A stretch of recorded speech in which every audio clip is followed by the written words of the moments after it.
नमस्कार, यहाँहरू सबैलाई स्वागत छ। आज हामी सुरु गर्दैछौँ शाखा अधिकृत द्वितीय पत्र अन्तर्गत सूचनाको हक भनेको के हो। लोकतन्त्रको प्राणवायु सूचनाको हक अर्थात् सार्वजनिक निकायमा रहेको आफ्नो वा सार्वजनिक सरोकारको कुनै पनि विषयको सूचना माग्न पाउने वा अध्ययन वा अवलोकन गर्न सक्ने नागरिकको अधिकारलाई सूचनाको हक भन्ने गरिन्छ। सूचनाको हक पारदर्शिताको जननी पनि हो। सूचनाको हक कानुनी रूपमा गोप्य भनी परिभाषित गरिएका सीमित बाहेक सार्वजनिक महत्त्वका सूचना र जानकारी नागरिकले माग गर्ने, प्राप्त गर्ने, मौलिक रूपमा प्रतिलिपि लिन वा निरीक्षण गर्न पाउने हकको सारभूत आयाम पनि हो। पारदर्शिताको पूर्वशर्त मानिने सूचनाको हक सुशासनको एक अपरिहार्य आयाम हो। सूचनाको हकको विकास स्विडेनबाट भएको मान्ने गरिन्छ। नेपालको संविधानको धारा 27मा सूचनाको हक सम्बन्धी व्यवस्था तथा सूचनाको हक सम्बन्धी ऐन 2064 र नियमावली 2065 व्यवस्था गरिएको छ।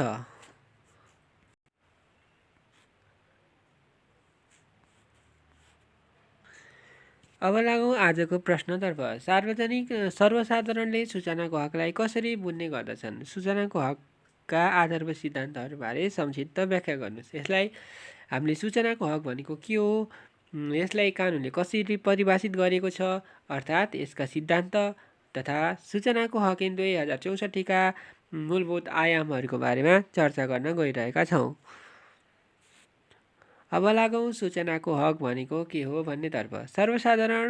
सर्वसाधारण वा सामान्य अर्थमा सूचना भन्नाले उनीहरूको आवश्यकता पर्ने सेवा, वस्तु तथा सिफारिसका सन्दर्भमा आवश्यक हुने जानकारी हो। उनीहरूसँग सरोकार राख्ने विषयमा उनीहरूले सूचना प्राप्त गर्न पाउँछन् र त्यस प्रकारको सूचना दिनु राज्यको कर्तव्य हो।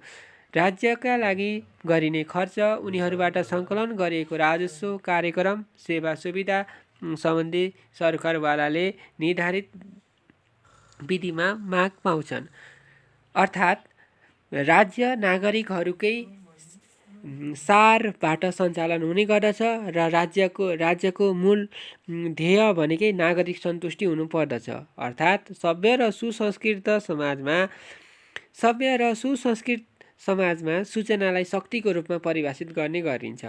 अझ आधुनिक संविधानवाद तथा लोकतन्त्रमा नागरिकहरू आफूसँग सम्बन्धित भएको सूचनाको माग गर्ने हैसियत राख्ने गर्दछन् भन्ने सार्वजनिक निकाय पारदर्शी र उत्तरदायी बनाएर राज्य र नागरिकबीच असल सम्बन्ध कायम गर्न सकिन्छ भन्ने प्रष्ट धारणाको विकास भएको पाइने गरिन्छ। यही कुरालाई तथ्यगत गर्दा संयुक्त राष्ट्र सङ्घले सन् 2002मा आर्टिकल 19 मार्फत सूचनाको 9 बुँदे दस्तावेज सार्वजनिक गरेको छ। यसलाई संक्षिप्त रूपमा भन्दा यसको सूत्र रहेको छ मानामा मुछ सासु औखुको जुस भन्ने हुन्छ।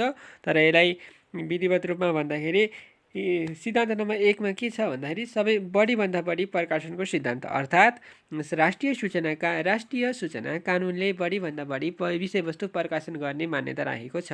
अर्थात् 2 मा सूचना प्रकाशनको दायित्व, सार्वजनिक निकायले सूचना प्रवाह गर्ने दायित्व लिएको हुने गर्दछ। 3 मा खुल्ला सरकारको प्रबन्धन, सरकार वा अन्य सार्वजनिक निकाय सूचना प्रकाशन गर्न निरन्तर सक्रिय हुनु पर्दछ। 4 मा सीमित अपवादको सिद्धान्त, सरकारले प्रकाशन नगर्ने सूचनाको आयतन एकदमै थोरै हुनुपर्दछ।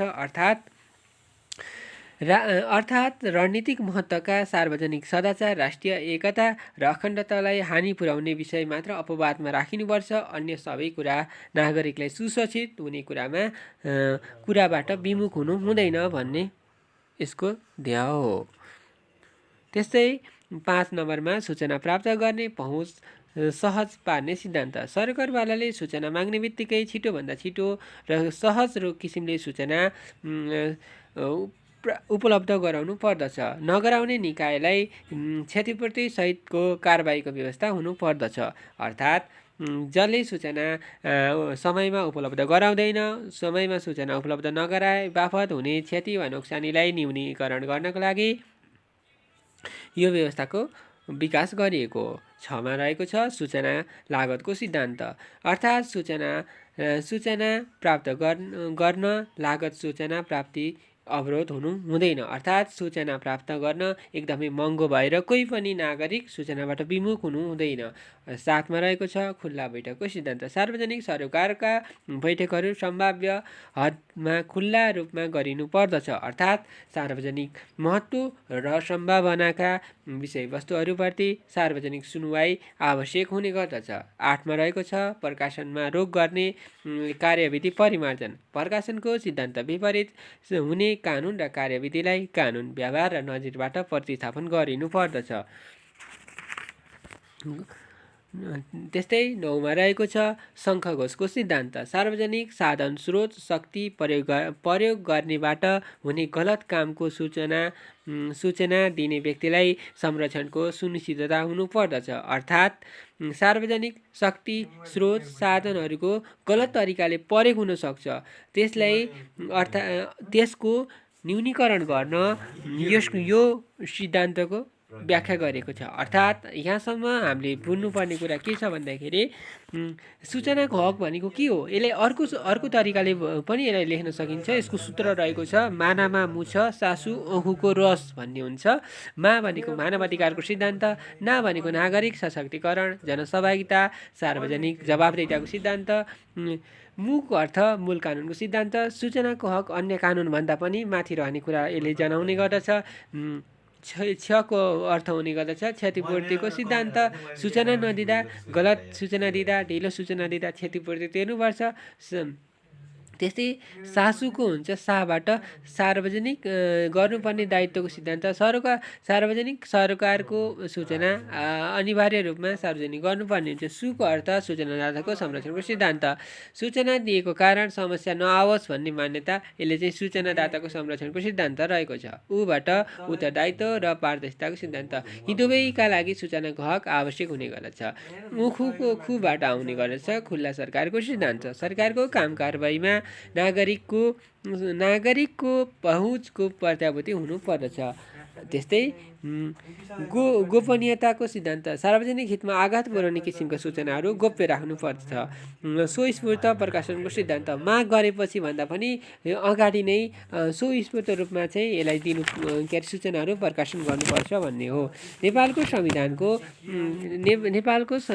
वर्तमान संविधानले सूचनाको हक सम्बन्धी 2064 दफा 3मा व्यक्तिगत गोपनीयता सम्बन्धी ऐन 2075 अनुसार प्रवाह नगरिने वा गोप्य मानिने देखाएका विषयसँग सम्बन्धित सूचनाहरू नै सूचनाको हकका सीमाहरू मानिएको छ। नेपालको सार्वभौमसत्ता, अखण्डता, राष्ट्रिय सुरक्षा, शान्ति सुरक्षा, सुव्यवस्था, अन्तर्राष्ट्रिय सम्बन्धमा खलबल पार्ने विषयहरू, अपराधको अनुसन्धान, तहकिकात वा अभियोजनमा प्रत्यक्ष असर पार्ने विषयहरू, सार्वजनिक आर्थिक, व्यापारिक, मौद्रिक तथा बौद्धिक सम्पत्तिसँग सम्बन्धित विषयहरू, विभिन्न जाति वा सम्प्रदाय बीचको सुसम्बन्धमा प्रत्यक्ष रूपमा खलबल पार्ने विषयहरू, त्यस्तै व्यक्तिगत गोपनीयता र व्यक्तिको जीव ज्यान सम्पत्ति र स्वास्थ्यमा खतरा पार्ने विषयहरू। त्यस्तै नेपालको संविधानले धारा 28 गोपनीयताको हक र व्यक्तिगत गोपनीयता सम्बन्धी ऐन 2075ले गोपनीय मानेका सूचनाहरू।